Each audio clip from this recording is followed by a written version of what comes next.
చూసారంటే ఒక మొహం ఉంది, ఇక్కడ ఒక మొహం ఉంది, ఇక్కడ కూడా ఒక మొహం ఉంది. ఇవన్నీ ఒకేలా ఉన్నాయి. అవి మీరు కొంచెం పైకొచ్చి చూస్తే అన్ని ముఖాలు వేరు వేరుగా ఉన్నాయి. అన్నిటికీ రంగులు కూడా వేసింది, కానీ ఇవన్నీ కూడా నలుపు అలాగే తెలుపు రంగుల్లో ఉన్నాయి. చూస్తుంటే ఏదో ప్రింట్అవుట్ తీసి గోడకు అనిపించినట్టు అనిపిస్తుంది. అంత ఖచ్చితంగా చెప్పలేను, కానీ ఇదొక చక్కని రంగుల చిత్రం. అలాగే ఇది బహుశా ఆ కాలపు మహారాజు గారి చిత్రం అయ్యిండొచ్చు.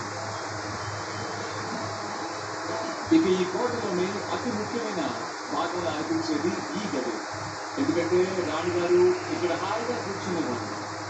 దీన్ని శీష్ మహల్ అంటారు. ఇక్కడున్న ప్రతి అంగుళం అతి కష్టపడి ఎంతో మనోహరంగా అందమైన విషయంలా మార్చబడింది. వీటి చూడండి ఎంత చక్కగా శ్రమపడి చెప్పారో చూడండి. ఇక్కడి పైకప్పులో కానీ పైభాగంలో కానీ ఎక్కడ అర్థాలు లేవు, కానీ ఇక్కడ చూసారంటే నేల మీద మాత్రం గోల్డెన్ అర్థాలు ఉన్నాయి. చూడండి, ఇవన్నీ 18వ శతాబ్దపు నాటి అర్థాలు. చాలా బాగున్నాయి. నిజానికి ఇవన్నీ కూడా అర్థాలు కావు, ఎందుకంటే ప్రస్తుత కాలంలో అర్థాలు తయారు చేసే విధానమే మారిపోయింది. కాబట్టి ఇవన్నీ ఒకనాటి కోచింగ్ నోట్స్. పూజ గదికి మీకు స్వాగతం. ఈ గది కూడా సందేహం లేకుండా ఒక చక్కని కళాత్మకమైన దృష్టితో తయారు చేయబడింది. ఈ గదిలో అత్యంత ముఖ్యమైన భాగం ఏదైనా అడిగారు అంటే ఇదిగో ఇక్కడున్న ఈ చిత్రమే. చూడండి, ఇది ఎంత అద్భుతంగా కనిపిస్తుందో. ఇది దశావతారాలతో ఉన్న మహావిష్ణువు. ఇక విష్ణువు మధ్యలో ఉండి బ్రహ్మ, విష్ణువు, మహేశ్వరుల క్రమంలో ఉంటుంది. ఆ యావత్ సృష్టిని నిలపగలిగే పరమాత్మ ఆయన. ఇందులో మనం గమనించాల్సిన ముఖ్యమైన విషయం ఏమిటి అంటే ఇక్కడ వాళ్ళు ఎందుకని సత్లోకని రాశారు. అందుకే ఇది శాస్త్ర విజ్ఞానం ప్రకారం ఈ భాగాన్ని ఫ్రీ ఫ్రంటల్ కోర్టెక్స్ అని అంటారు. అంటే హేతుబద్ధంగా ఆలోచించే మెదడు భాగం.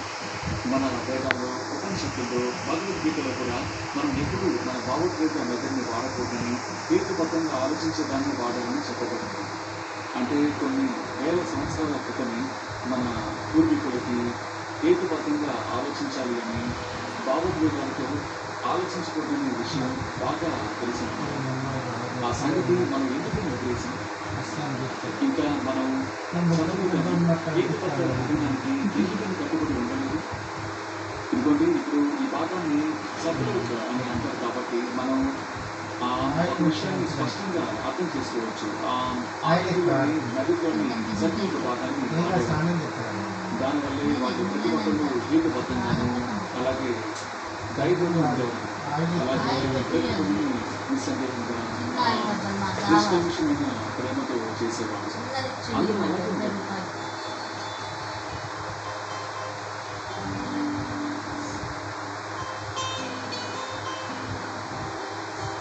మీరు ఎంతకాలం నుంచి ఇక్కడ ఉంటున్నారు? నేను ఇక్కడ 20 ఏళ్ళగా ఉంటున్నాను. మరి మీరు ఎంతకాలంగా ఇక్కడ ఉంటున్నారు? 10 ఏళ్ళుగా ఉంటున్నారు. 10 ఏళ్ళు. అవును. నేను ఇప్పుడు మీకు చేసి చూపించాలనుకుంటున్నాను. అలాగే మీరు ఇక్కడ 20 ఏళ్ళుగా ఉంటున్నారు కదా, ఇక్కడికి చాలా మంది ఆకృతులు వస్తూ ఉంటారు. వస్తుంటారు. మరి మీ జేబులో చెప్పులు పెట్టింది ఏదైనా ఉందా? ఉంది సార్. ఇదేంటంటే అమెరికన్ హాఫ్ డాల్. అవును సార్, అమెరికాది. అవును, చాలా బాగుంది. సరే, కానీ మీ దగ్గర ఏదైనా కాయిన్ ఉందా? మీ దగ్గర 10 రూపాయల కాయిన్ ఉందా? నా దగ్గర ఇవ్వండి. దాని లోపల ఉంది. ఇప్పుడు నా దగ్గర 2 కాయిన్స్ ఉన్నాయి. అవును, 2 కూడా ఈ కవర్. అవును, ఒకటి మీ స్పెషల్ డాలర్, మరొకటి ఈ తెచ్చిన కాయిన్. అవును, 10 రూపాయల కాయిన్. సరే, ఇప్పుడు మీకు ఏది కావాలో చెప్పండి. 10 రూపాయల కాయిన్ కావాలా, లేకపోతే మీ స్పెషల్ డాలర్ కావాలా చెప్పండి. 10 రూపాయలు కావాలి. 10 రూపాయలు కావాలా? అవును. ఇప్పుడు చూడండి, 2 కవర్లోనే ఉన్నాయి కదా? ఉన్నాయి.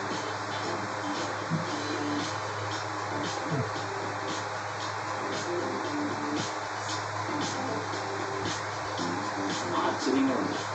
ఏదో ఒకటి చేశారు. చూసారా? 10 రూపాయలు విడిగా వచ్చేసింది. ఈ మ్యాజిక్ ని కూడా నేర్పించాలి. 20 ఏళ్ల నుంచి ఇక్కడ ఉంటున్నాం, కానీ ఇలాంటివేవి మనం నేర్చుకోలేదు. ఈ సంచిలో 2 కాయిన్స్ ఉండేవి. ఆ రెండింటిలోనూ నాకు 10 రూపాయల కాయినే కావాలని నేను అడిగాను. ఇప్పుడు ఇందులో ఒకటే ఉంది. పైన తీయకుండానే వచ్చింది. ఆయన చేసిన మ్యాజిక్ వల్లే ఇది సాధ్యమైంది. నిజానికి కదా ఇంకా కంప్లీట్గా అందరికీ ఒక మెడ వరకే పెడుతుంది. అది కూడా కష్టమైన వెళ్తుంది.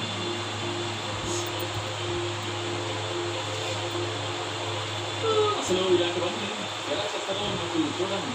ఇప్పుడు ఈ ప్రాసెస్ మొత్తం ఎలా ఉంటుందో ఒకసారి చూద్దాం కదా. చూసారా, అందరూ ప్రశాంతంగా పనిచేసుకుంటున్నారు. నమస్తే సార్. నమస్తే. జాసుగాడు ఇంకా రావట్లేదు. నిజానికి నేను ఇప్పుడు ఒక ప్రత్యేకమైన ఇలాంటి పనులు కేవలం ఎందుకంటే రాయి ఈ ప్రాంతానికి చాలా ప్రత్యేకమైనది. అది కేవలం ఇక్కడ ఇక్కడ ఉన్న ఈ బుద్ధ విగ్రహం. కానీ నేను మీకు అసలు విగ్రహం ఏంటో తెలిసేలా చేయాలి. ప్రస్తుతం ఇదే పరిస్థితి చాలా ఇప్పుడు నా ముందు వాళ్ళిద్దరూ చెప్పండి, మీరు ఈ పనిని వంశపారంపర్యంగా చేస్తున్నారా? అవును, వేరింగ్ ఏదైనా వంశపారంతో దాదాపు 5-6 తరాలుగా ఇదే. మేము నాకు ఈ పచ్చ రంగులో ఉన్న రాయి ఉంది కదా, అది ఎట్లా ఎందుకని ఒక్క నిమిషం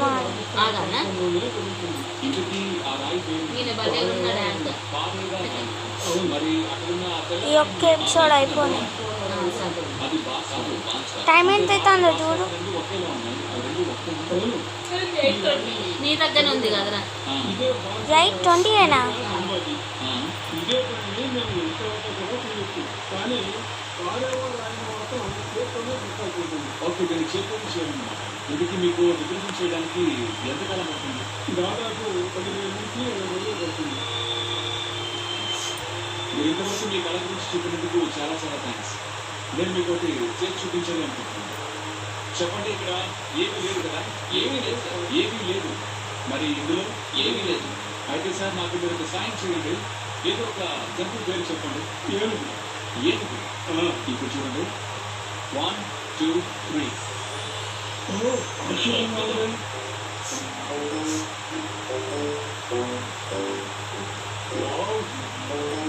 చాలా